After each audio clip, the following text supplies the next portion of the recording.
Hello guys, ഇന്ന് ഞാൻ വീണ്ടും ഒരു പ്രോൺസ് ബിരിയാണി ആയിട്ടാണ് വന്നിരിക്കുന്നത്. ഈ പ്രാവശ്യം നീണ്ട ബാസ്മതി റൈസ് കൊണ്ടാണ്. ഈ ഗ്ലാസ്സിലാണ് അളവെടുത്തിരിക്കുന്നത്.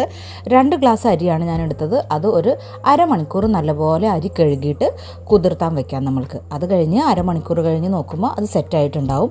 ഇനി എക്സസ് വാട്ടർ വല്ലതും ഉണ്ടെങ്കിൽ അത് പോകാൻ വേണ്ടി നമുക്കിതിൽ ഇങ്ങനെ സ്ട്രെയിനറിൽ ഒഴിച്ച് കുറച്ച് നേരം ഇങ്ങനെ മാറ്റി വയ്ക്കാം. ഇന്ന് അത്യാവശ്യം നല്ല വലിയ പ്രോൺസ് തന്നെയാണ് കിട്ടിയിരിക്കുന്നത്. അതിൻ്റെ കൂടെ ഒരു കൂന്തളം കൂടെയും കിട്ടി. എനിക്ക് ഭയങ്കര ഇഷ്ടമാണ് കൂന്തള. പക്ഷേ അത് നന്നാക്കാനോ കറി വയ്ക്കാനോ റെസിപ്പീസോ ഒന്നും അറിഞ്ഞൂടാ. ഒരെണ്ണമല്ലേ കിട്ടിയത്. എന്നാലും കണ്ടപ്പോൾ ഒരു സന്തോഷം. അമ്മ നല്ലപോലെ ഉണ്ടാക്കും. അപ്പോൾ ഇതുപോലെ നമുക്ക് അതെന്തെങ്കിലും എങ്ങനെയെങ്കിലുമൊക്കെ യൂട്യൂബിൽ നോക്കിയിട്ട് അത് ക്ലീൻ ചെയ്ത് എന്തെങ്കിലുമൊക്കെ വേറെ ആക്കി നോക്കാം. അപ്പോൾ നമുക്ക് നൈസായിട്ട് വാഷ് ചെയ്യാനൊക്കെ തുടങ്ങാം. ഇവിടെ പൊതുവെ എല്ലാവർക്കും നല്ല എരിവുള്ള പ്രോൺസ് ബിരിയാണി ഇഷ്ടം. ചിക്കൻ ബിരിയാണിയേക്കാൾ ഇഷ്ടം പ്രോൺസ് ആണ്. അപ്പോൾ ഇതുപോലെ എന്തെങ്കിലും വലിയ പ്രോൺസ് ഒക്കെ കിട്ടുകയാണെങ്കിൽ ഞങ്ങൾ ഒന്നിലേ ഫ്രൈ ചെയ്യും, അല്ലെങ്കിൽ ബിരിയാണി ഉണ്ടാക്കും.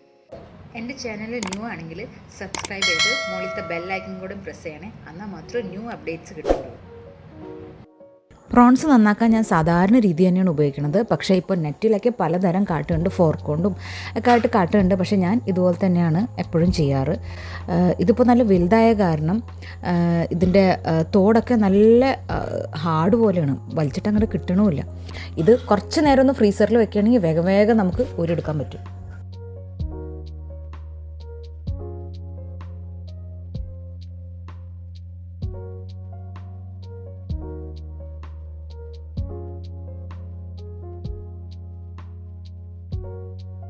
പ്രോൺസ് എല്ലാം നന്നാക്കി കഴിഞ്ഞിട്ടുണ്ട്. അതിൻ്റെ കൂടെ ഈ കൂന്തളം കൂടെ നന്നാക്കി എങ്ങനെയൊക്കെയോ ചെയ്ത് നന്നാക്കി കൂട്ടിയിട്ടുണ്ട്. ഇനി ഇത് എങ്ങനെയാണ് ഉണ്ടാക്കണമെന്നുള്ളൊരു റെസിപ്പി നോക്കിയെടുക്കണം. എന്തായാലും ഇനി ക്ലീനിങ് സെക്ഷനാണ്. അതിനുവേണ്ടി ഞാനിവിടെ 2 ടീസ്പൂൺ ഉപ്പെടുത്തു. അതേപോലെ കുറേശ്ശെ ഇച്ചിരി വിനാഗിരിയും കൂടി എടുത്തിട്ട് നല്ലപോലെ നമ്മൾ കഴുകണം. ആദ്യം അതിൻ്റെ വഴുവഴുപ്പും എല്ലാ രീതിയിലും വരും. എന്നിട്ട് 1-2 പ്രാവശ്യം വെള്ളം ഒഴിച്ചിട്ട് നല്ലപോലെ അത് കഴുകി നമ്മൾക്ക് മാറ്റി വയ്ക്കാം.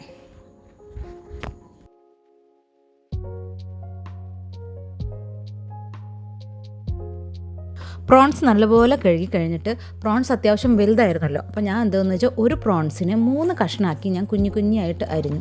അപ്പോൾ എന്ന് വെച്ചാൽ വേണ്ടോളം കഷ്ണങ്ങളും ഉണ്ടാവും. ബിരിയാണി നല്ല റിച്ച് തന്നെ ആയിരിക്കുള്ളൂ. അല്ലാണ്ട് ഞാൻ ഇത്ര വലിയ ഒറ്റയടിക്ക് അങ്ങോട്ട് ഇടാറില്ല. അത് ഒരു കാണാനും ഭംഗി തോന്നാറില്ല. പ്രോൺസ് പെട്ടെന്ന് കഴിയുകയും ചെയ്യും. ഇതാണെങ്കിൽ കുറേ ഉണ്ടാവുകയും ചെയ്യും. ഇല്ലേ, ഇങ്ങനെ നമ്മൾ കുഞ്ഞു പീസായിട്ട് അരിയാണെങ്കിൽ ഇത്രയും അത്യാവശ്യം നല്ല രീതിയിൽ തന്നെ ക്വാണ്ടിറ്റിയിൽ ഉണ്ടാവും. ഇനി നമ്മൾക്ക് അതിൻ്റെ മസാലകൾ ഇടാം. 2 സ്പൂൺ ഉപ്പ്, 1 ടീസ്പൂൺ മഞ്ഞൾപ്പൊടി, 1 ടീസ്പൂൺ കുരുമുളക് പൊടി, 1 ടീസ്പൂൺ മുളക് പൊടി. ഇത് 3ആണ്. ഇതിൽ നിന്ന് 1 പിടി പ്രോൺസ് ഞാൻ മാറ്റി വെക്കുന്നുണ്ട്.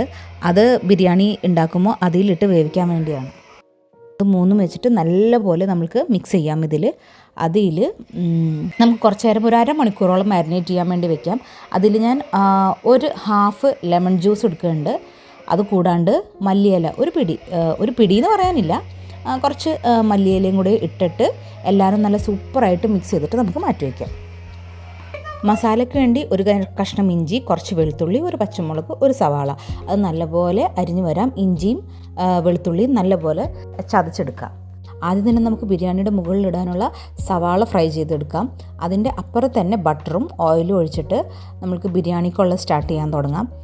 അപ്പോൾ വേഗം സവാള നോക്കുകയും ചെയ്യണം. അത് വേഗം കരിഞ്ഞു പോവും. അതിൽ തന്നെ കാഷ്നട്ടും റേസിൻസും ഒക്കെ ഫ്രൈ ചെയ്തെടുക്കുക. കാഷ്നട്ട് തീർന്നിരിക്കുന്ന കാരണം ഞാൻ കുറച്ച് വാൾനട്ട്സ് ആണ് എടുത്ത് ഫ്രൈ ചെയ്തത്. നമുക്ക് ഏത് നട്ട്സ് വേണമെങ്കിലും ഇടാം, കുഴപ്പമൊന്നുമില്ല. കുട്ടികൾക്ക് ഏതാണ് ഇഷ്ടം എന്ന് വെച്ചാൽ ഞാൻ അധികവും അങ്ങനെയൊക്കെ തന്നെയാണ് ചെയ്യാറ്.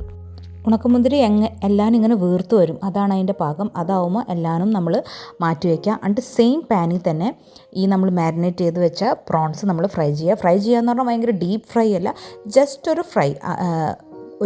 ഒരു മിനിറ്റ് 1-2 മിനിറ്റ് ഇപ്പുറത്തും, അത് കഴിഞ്ഞ് കുറച്ച് കഴിയുമ്പോൾ അപ്പുറത്തും മറിച്ചിട്ടിട്ട് അത് വേഗം നമ്മളത് വീണ്ടും മസാലയിൽ നമ്മൾ ഉപയോഗിക്കണതല്ലേ. പ്രോൺസ് ആണെങ്കിൽ ഭയങ്കരമായിട്ട് ഫ്രൈ ചെയ്താൽ ഹാർഡാവും, ഒരു ടേസ്റ്റും ഉണ്ടാവില്ല.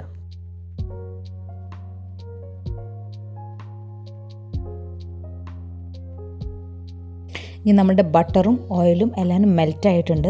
ഇനി അതിലേക്ക് ഞാനൊരു 4 ഗ്രാമ്പു, കുറച്ച് കുഞ്ഞി പട്ടകൾ, ജാതിപത്രി, 1 ടീസ്പൂൺ പെരിഞ്ജീരകം. ഇതാണ് ബിരിയാണിക്ക് വേണ്ടി ഞാൻ എടുക്കുന്നത്. അതിൽ ഫ്രൈ ചെയ്ത് വെച്ച സവാളില്ലേ, അതിൽ നിന്ന് കുറച്ചെടുത്തിട്ട് അതും ഇട്ടിട്ട് വേണം ഒന്ന് മിക്സ് ചെയ്യാം. ഇതിൽ 2 ഗ്ലാസ് അരിയാണ് ഞാൻ എടുത്തത്. അപ്പോൾ 2 ഗ്ലാസ് അരിക്ക് 4 ഗ്ലാസ് വെള്ളം, ആ രീതിയിലാണ് ഞാൻ ഒഴിക്കണത്. അപ്പോഴേക്കും നമ്മളുടെ പ്രോൺസൊക്കെ ഫ്രൈ ആയി ചെയ്തിട്ടുണ്ടാവും. അത് വേഗം എടുത്ത് മാറ്റിയിട്ട് നമുക്ക് സെയിം പാനിൽ തന്നെ ഓയിൽ ഒഴിച്ചിട്ട് അതിൻ്റെ മസാല ഉണ്ടാക്കാൻ റെഡിയാവാം. അതിനുവേണ്ടി ഫസ്റ്റ് തന്നെ ഒരു സവാള അരിഞ്ഞ് വെച്ചിരുന്നത് അതിലെടുത്തിട്ട് നല്ലപോലെ വഴറ്റാം. സവാള നല്ലപോലെ വഴറ്റിയെടുക്കണം. ഗോൾഡൻ ബ്രൗൺ കളർ ആവണം, എന്നാലും അതിൻ്റെ ടേസ്റ്റ് വരുള്ളൂ. അതാവുമ്പോഴേക്കും നമ്മൾക്ക് ബിരിയാണിയുടെ ഇത് നോക്കാം. ബിരിയാണി നമ്മൾ ഇതെല്ലാം ഇട്ടിട്ട് നല്ലപോലെ മിക്സ് ചെയ്തിട്ട് നമ്മൾ മാറ്റി വെച്ചിരിക്കണം ഒരു പിടി ആ പ്രോൺസ് നമ്മൾക്ക് ഇതിൽ ഇട്ട് വയ്ക്കാം. ഇതിൽ വെച്ച് വേവുമ്പോൾ നല്ല ടേസ്റ്റ് ആയിരിക്കുള്ളൂ. അതിൻ്റെ വെള്ളവും എല്ലാനും പ്രോൺസിൻ്റെ വെള്ളം എല്ലാനും ഇറങ്ങി ഈ വെള്ളത്തിൽ മിക്സായി ബിരിയാണി ചോറിലൊക്കെ ആയിട്ട് അതൊരു പ്രത്യേക ടേസ്റ്റ് തന്നെയാണ് കേട്ടോ. എല്ലാവരും ഉണ്ടാക്കുമ്പോൾ ഇങ്ങനെ ഒന്ന് ഉണ്ടാക്കി നോക്കണം, അതൊരു സൂപ്പറാണ്. അത് കഴിഞ്ഞ് നമ്മൾ ഈ അരി വെച്ചിരുന്നത് അതും എടുത്ത് വെച്ചിട്ട് എല്ലാനും നല്ലപോലെ മിക്സ് ചെയ്ത് ഇതിലൊരു ബേ ലീഫും കൂടെ ബേ ലീഫും കൂടെ ഇട്ടിട്ട് എന്ത് ചെയ്യുക, ഒരു പിടി മല്ലിയിലയും കൂടി ഇട്ട് എല്ലാനും നല്ലപോലെ മിക്സ് ചെയ്തിട്ട് തീ കുറച്ച് വെച്ചിട്ട് നമുക്കത് അടച്ചു വയ്ക്കാം. ഇനി നമ്മൾക്ക് മസാല റെഡിയാക്കാം. അതിനുവേണ്ടി നമ്മൾ സവാള ഒരുവിധം ഗോൾഡൻ ബ്രൗൺ ആയി കഴിയുമ്പോഴേക്കും നമ്മൾക്ക് പച്ചമുളക് ഇടാം. അതിൽ തന്നെ ചതച്ച് വെച്ച ഇഞ്ചി ഇടാം. അതിൽ തന്നെ ചതച്ച് വെച്ച വെളുത്തുള്ളി ഇടാം. ഇതെല്ലാം ഇട്ടിട്ട് നല്ലപോലെ മിക്സ് ചെയ്യാം. തക്കാളിയുടെ കാര്യം മറന്നുപോയി. തക്കാളി കുനുകുനാന്നരിഞ്ഞിട്ട് അതിലേക്കിടാം. തക്കാളി നല്ല പോലെ വെന്ത് ഉടഞ്ഞ് അതിലേക്ക് ചേരണം. അതുവരെ നമ്മൾ നല്ല രീതിയിൽ മിക്സ് ചെയ്യാം.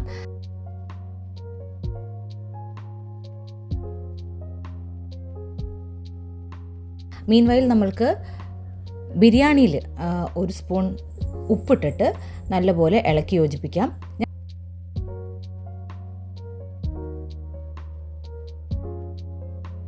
ഞാനിതിൽ കുറച്ച് പൈനാപ്പിളിൻ്റെ എസൻസും കൂടെ ഇട്ടിട്ട് മിക്സ് ചെയ്ത് വെക്കുന്നുണ്ട്.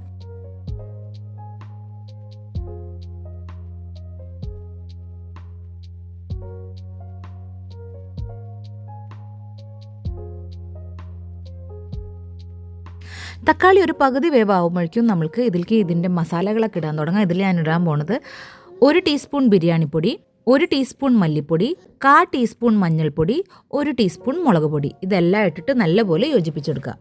മസാലയൊക്കെ നല്ലപോലെ മിക്സ് ആവണം. അതിൻ്റെ ആ പച്ചമണം മാറുന്ന വരെയും നമുക്ക് നന്നായിട്ട് യോജിപ്പിക്കാം.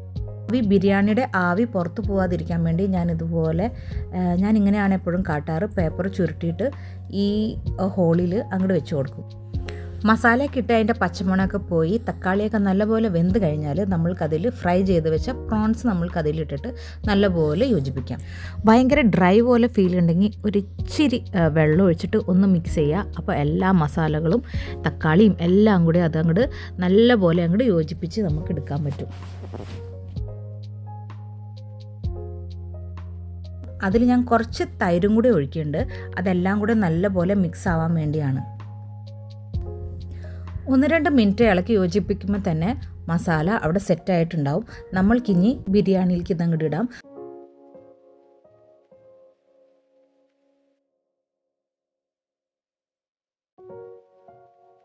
വേറൊരു സിമ്പിൾ പ്രോൺസ് ബിരിയാണി ഇതിന് മുമ്പ് അപ്ലോഡ് ചെയ്തിട്ടുണ്ട്.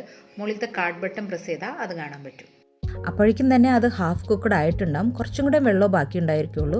അപ്പോൾ നമ്മൾ ഇതിട്ടിട്ട് നല്ലപോലെ ഇളക്കി ഒരു 1-2 മിനിറ്റ് അതിൽ വെക്കുമ്പോൾ തന്നെ ഇത് നല്ലപോലെ വെള്ളമൊക്കെ വലിച്ചെടുത്ത് എല്ലാവരും നല്ലപോലെ മിക്സ് ആയിട്ടുണ്ടാവും. അവിടെ നമ്മളുടെ ബിരിയാണി സെറ്റായിട്ടുണ്ടാവും. നമ്മൾക്കതിൽ മല്ലിയിലയും പിന്നെ നമ്മൾ വറുത്ത് വെച്ച റേസിൻസും നട്ട്സും സവാളയും എല്ലാം ഇട്ട് യോജിപ്പിച്ച് കഴിഞ്ഞാൽ നമ്മളുടെ പ്രോൺസ് ബിരിയാണി റെഡി. പിന്നെ ഇനി കഴിക്കാനേ ഉള്ളൂ. എല്ലാവരും ട്രൈ ചെയ്ത് നോക്കുക. സിമ്പിളാണ്.